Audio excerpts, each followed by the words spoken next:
सहनाववतु सहनौ भुनक्तु सह वीर्यं करवावहै तेजस्विनावधीतमस्तु मा विद्विषावहै। ओम शांति शांति शांति।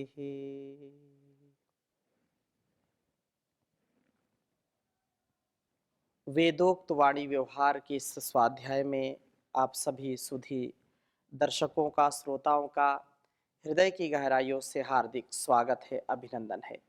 वेदो अखिलो धर्म मूलम, वेद सब सत्य विद्याओं का पुस्तक है। वेद का पढ़ना, पढ़ाना, सुनना, सुनाना तथा मनसा वाचा कर्मणा अपने स्वभाव में लाना, अपने व्यवहार में उतारना हम सभी श्रेष्ठ जनों का, आर्यों का परम कर्तव्य है।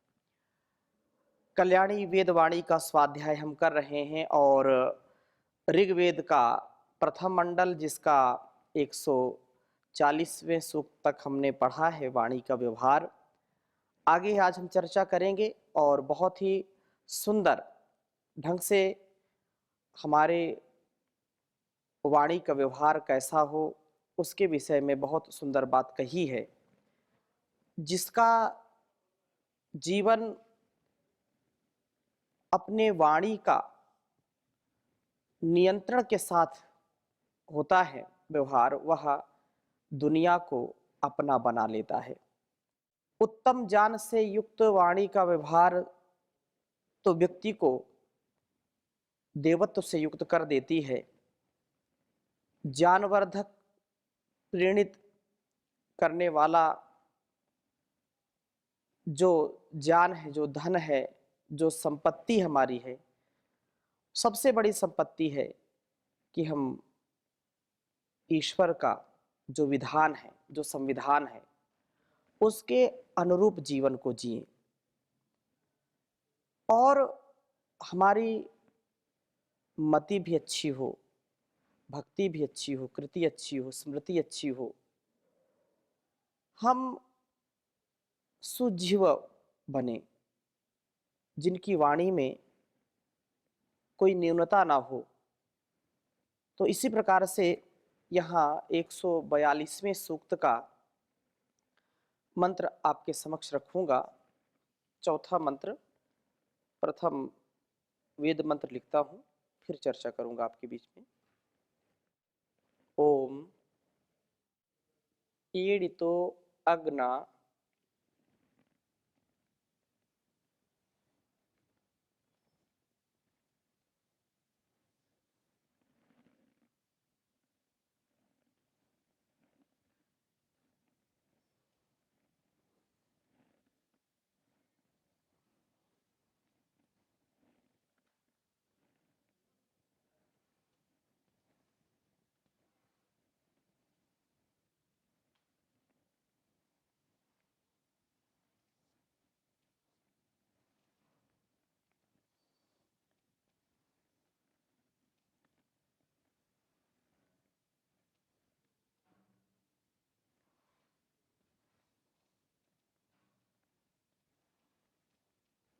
ईडितो अग्न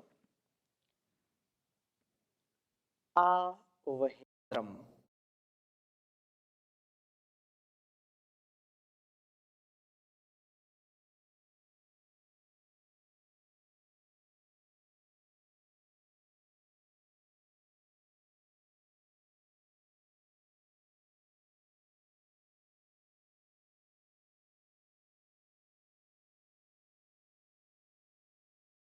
आवहेन्द्रम चित्रम इह प्रियम।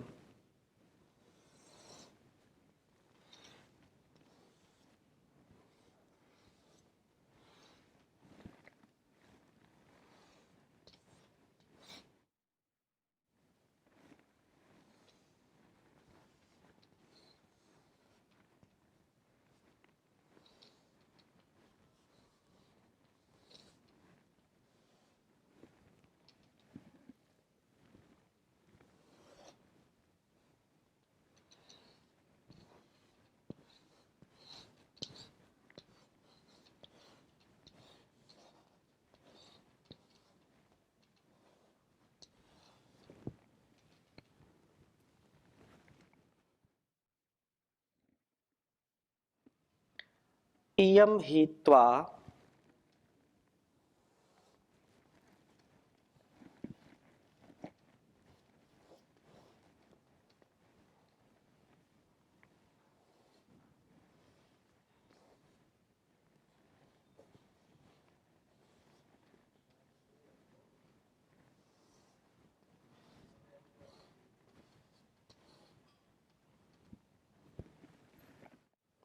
मतिर्ममागच्छ।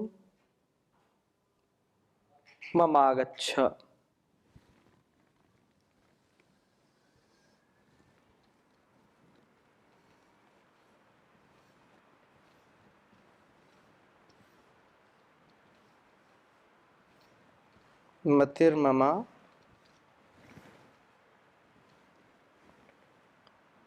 ममाच्छा।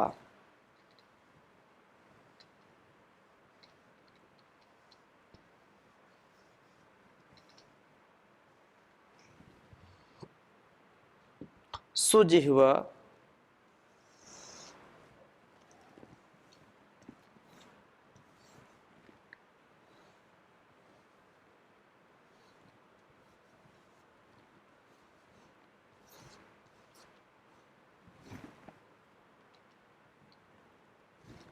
वच्यते।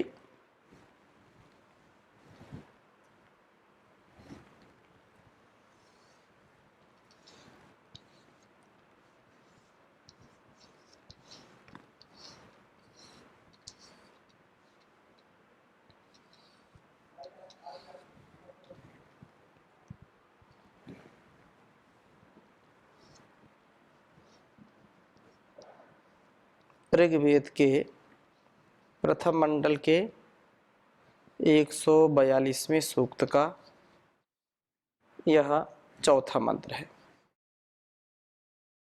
ओम ईडितो अग्न आवहेन्द्रं चित्रमिह प्रियम इयं हि त्वा मतिर्ममाच्छा सुजिह्वा वच्यते। बहुत ही सुंदर वेद मंत्र है। प्रभु उस तोता को वह धन प्राप्त कराते हैं जो ज्ञान युक्त तथा प्रेरित करने वाला हो। इस 142वें सूक्त का बहुत ही सुंदर सभी मंत्रों का भाव है। कहा है कि प्रथम मंत्र में ही दिव्य गुणों व उत्तम संतानों से युक्त मनुष्य का जीवन होना चाहिए। प्रभु को हृदय में दीप्त करने वाला यज्ञशील व्यक्ति उत्तम गुणों को प्राप्त करता है, सोम का संपादन करने वाला बनता है। दासवान पुरुष को उस प्रभु की कृपा से उत्तम संतान की प्राप्ति होती है।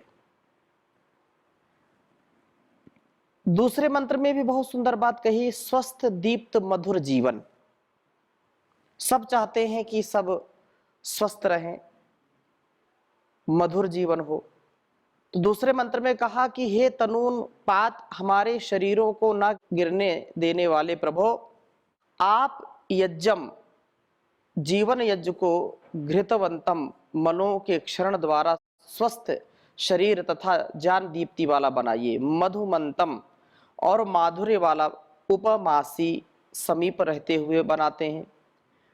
उस तनूनपात प्रभु की कृपा से हमारा जीवन शरीर में स्वास्थ्य वाला, मस्तिष्क में ज्ञान दीप्ति वाला तथा हृदय में माधुर्य वाला होता है। प्रभु ऐसा जीवन यज्ञ किसका जो है बनाते हैं, उसका बनाते हैं जो विप्रत से अपना विशेष रूप से पूर्ण करने वाला है, जो ज्ञान लक्ष्मी वाला है, ज्ञान का आधार करने वाला है, जो प्रभु का संसन करता है अथवा जो प्लुत गति वाला है, आलस्यहीन जीवन है, जिसका आलस्य की शून्यता है और क्रियाशीलता से युक्त है, जो दासवान है, देने वाला है, प्रभु के प्रति सब कुछ समर्पण करने वाला है, ऐसा व्यक्ति वास्तव में उत्तम जीवन को प्राप्त होता है, मधुरता से युक्त जीवन होता है उसका।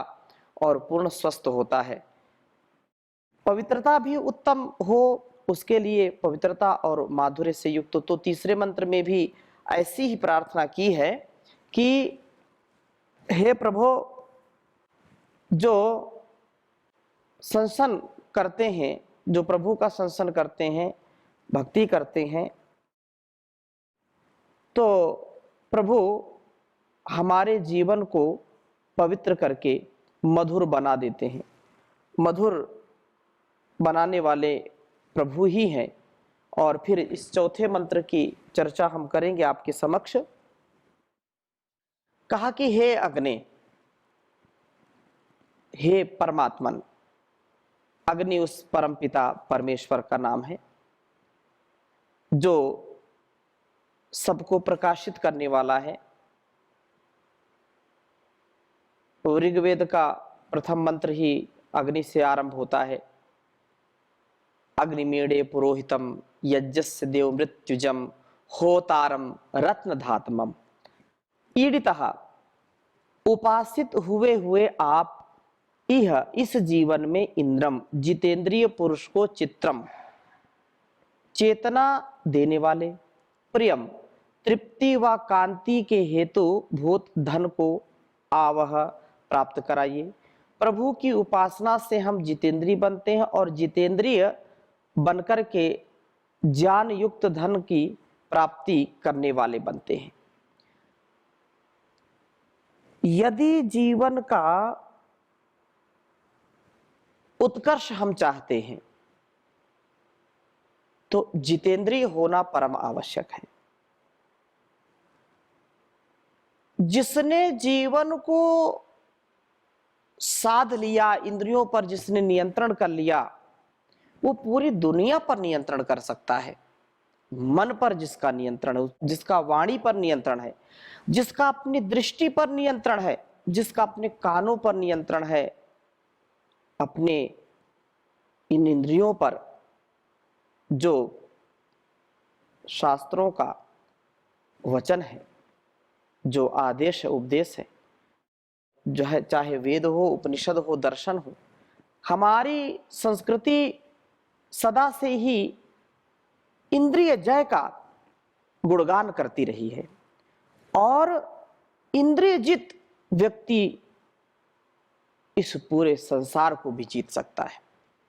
आज जो हम परिस्थिति चारों ओर देखते हैं, न मन पर नियंत्रण है, न वाणी पर नियंत्रण है, न अन्य इंद्रियों पर नियंत्रण है, जिसके फलस्वरूप घर परिवार में ही अनेक प्रकार की विषम परिस्थितियां मंडराती हैं। दुख, क्लेश, छीना झपटी, खींचतान, अनावश्यक कलह, और समाज में भी यही, फिर राष्ट्र में भी। कारण क्या है? इंद्रियों पर नियंत्रण ना होना। इंद्रिय जित बने हम। तो यहां वही बात कही है कि चेतना देने वाले प्रभु, तृप्ति देने वाले प्रभु, आप जो है हमें जितेंद्रिय बनाते हैं। जितेंद्रिय बनकर के ज्ञान युक्त धन को प्राप्त करने वाले हम बनते हैं। आचार्य चाणक्य भी कहते हैं कि जिसने इंद्रिय नियंत्रण किया, इंद्रियों को अपने अधीन किया है, वही समाज, वही राज्य, वही राष्ट्र अत्यंत कल्याणकारी हो सकता है। नहीं तो राज्य भी नहीं चलेगा, समाज भी नहीं चलेगा, परिवार भी नहीं चलेगा। सुखस्य मूलम धर्मः, धर्मस्य मूलम अर्थः, अर्थस्य मूलम राज्यम, राज्यस्य मूलम इंद्रियजय, इंद्रियजयस्य मूलम विनयम, विनयस्य मूलम वृद्धोपसेवा, वृद्धोपसेवया विज्ञानम, विज्ञानेन जितात्मा भवति। जब तक हम इंद्रिय जित नहीं बनेंगे तो राज्य भी नहीं चलेगा, धन संपत्ति या अभ्युदय जिसको हम कहें वह भी हमारा स्थिर नहीं रहेगा, ठहरेगा नहीं, उसकी प्रतिष्ठा नहीं होगी। अगर हम इंद्रियों पर नियंत्रण करेंगे तो सब कुछ संभव है।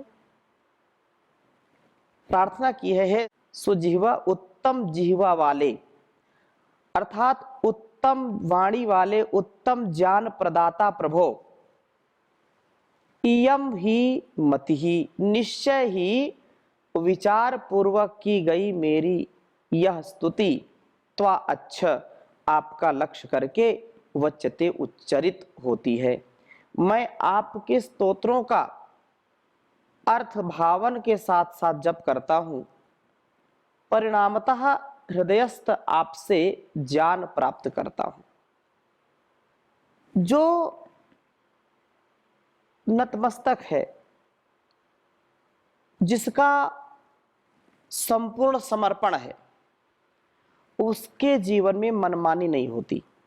गुरु की शरणागति, ईश्वर की शरणागति, वेद की शरणागति अर्थात वेद के अनुकूल जीवन जीना, जैसा यहाँ पर संकेत किया है, ऐसे जीवन को ही जी करके अपने आप को उत्तम बनाना। तो ये होगा, लेकिन हम जैसे परमपिता परमेश्वर सुजिह्वा, यहाँ पर सुजिह्वा नाम से उनका जो है संबोधन किया गया है, हम भी सुजिह्वा बने। सुजिह्वा का मतलब ये है कि प्रीति पूर्वक, करुणा पूर्वक, सत्य, मधुरता से युक्त वाणी का प्रयोग। यदि हम सुजिह्वा बनते हैं, नहीं तो कई बोलते हैं लोग कि तुम्हारी जो है जीवा ठीक नहीं है, तुम्हारी जुबान ठीक नहीं है, काली जुबान है, कठोर बोलते हो, झूठ बोलते हो, छल करते हो अपनी वाणी से, तो वो जो नकारात्मक भाव है वो जागृत नहीं करना है। हमको तो जागृत करना है सकारात्मक भाव, हमको तो जागृत करना है अपने सात्विक भावनाओं को। प्रभु तभी प्रसन्न होंगे, तभी हमारा कल्याण होगा, अन्यथा होने वाला नहीं है। 5वें मंत्र में भी बहुत सुंदर बात कही है कि प्रभु स्वागत की तैयारी, यज्ञों में आहुति के लिए उठाए हुए चम्मच वाले यज्ञशील पुरुष स्वध्वरे उत्तम हिंसा शून्य जीवन यज्ञ में वासना शून्य हृदय को प्रभु के लिए आसन रूप से बिछाते हुए इंद्राय प्रभु प्राप्ति के लिए दिव्य गुणों के अधिक से अधिक विस्तार वाले शक्तियों के विस्तार से युक्त शर्म शरीर रूप गृह को वृज्जे सिद्ध करते हैं। प्रभु प्राप्ति के लिए आवश्यक है कि हम यज्ञशील बने, यजन करने वाले बने और हृदय को वासना शून्य बनाए, हृदय में वासना ना हो, प्रभु की उपासना का भाव हो, दिव्य गुणों का अपने जीवन में विस्तार करें और शक्तियों को बढ़ाएं। जब हम दिव्य जीवन बनाएंगे अपना, तो शक्तियां अपने आप बढ़ने लगती हैं। शक्तियां बढ़ेंगी तो जीवन हमारा सार्थक होगा, निरर्थक नहीं होगा। नहीं तो बहुत ही जो है संसार की ऐसी स्थिति है कि व्यक्ति परेशान होता रहता है, इंद्रियों पर नियंत्रण नहीं होता है। तो इंद्रिय द्वार हमारे इस शरीर मंदिर में देवी द्वार, छठे मंत्र में कहा दिव्य गुणों वाले व्यवहारों को सिद्ध करने वाले इंद्रिय द्वार विश्रयंता विशेष रूप से आश्रय करने वाले हों। ये द्वार देवेभ्या प्रयी देवों के प्रकृष्ट प्रापण के लिए हों। इन द्वारों से हम में देवों का प्रवेश हो, दिव्य गुणों की वृद्धि हो। ऋता वृद्धा ये द्वार हमारे जीवन में ऋत का वर्धन करने वाले हों। इनसे हम यज्ञादि उत्तम कर्मों को सिद्ध करें और प्रभु का पूजन करने वाले हों। ये द्वार जो है हमारे जीवन की पवित्रता का कारण बने। पुरुष प्रशः अपने सौंदर्य के जो है कारण अत्यंत स्पृहणीय हो और विषयों से पराभूत ना हो। हमारी इंद्रियां विषयों से अनाक्रांत बनी रहें, अर्थात विषयों में कभी धराशायी ना हो आलंबन मिलने पर भी अपनी संयम की स्थिति में रहें। और ये हमको सुकर्म, ये स्वधर्म करना ही पड़ेगा, सुकर्म करना पड़ेगा, क्योंकि ये सुयश का, सफलता का, सदाचार का, सेवा का, समर्पण का भाव जितना प्रबल होगा, उतना आत्मबल बढ़ेगा, उतना मनोबल बढ़ेगा और हर प्रकार से जीवन सफल होगा। नहीं तो कुछ भी न साथ में लाए हैं, न कुछ ले जाएंगे। हमारे कर्मों का ही खेल है, कर्मों का ही खजाना हम साथ लेकर आए थे और साथ लेकर के जाएंगे। तो इस प्रकार से हम प्रभु की आराधना करें और अपने मन पर, वाणी पर, अपने व्यवहार पर पूर्ण नियंत्रण रखें। बहुत सुंदर बात कही है, खाली आया खाली जाए, ना लाया न ले जाएगा, यश अपयश इस दुनिया में बंदे तेरा रह जाएगा। खाली आया खाली जाए, ना लाया न ले जाएगा, यश अपयश इस दुनिया में बंदे तेरा रह जाएगा। भाई बंधु मित्र संबंधी मरघट तक संग जाएंगे, स्वार्थ के दो आंसू देकर सभी लौट घर आएंगे। ये कुटुंब कबीला कुछ दिन में सब तेरी याद भुलाएगा, यश अपयश इस दुनिया में बंदे तेरा रह जाएगा। जैसा तूने कर्म किया है वैसा ही फल आएगा, कर्मों के अनुसार भविष्य में भोग तुझे मिल जाएगा। कभी शिखर पर पहुँचेगा तू, कभी तले गिर जाएगा, यश अपयश इस दुनिया में बंदे तेरा रह जाएगा। राजा रंक वजीर बादशाह सबको एक दिन जाना है, आँख खोल कर देख तो प्यारे जगत मुसाफिर खाना है, पाप पुण्य का लेखा जोखा सब आगे आ जाएगा, यश अपयश इस दुनिया में बंदे तेरा रह जाएगा, बंदे तेरा रह जाएगा। ओम शांति शांति शांति।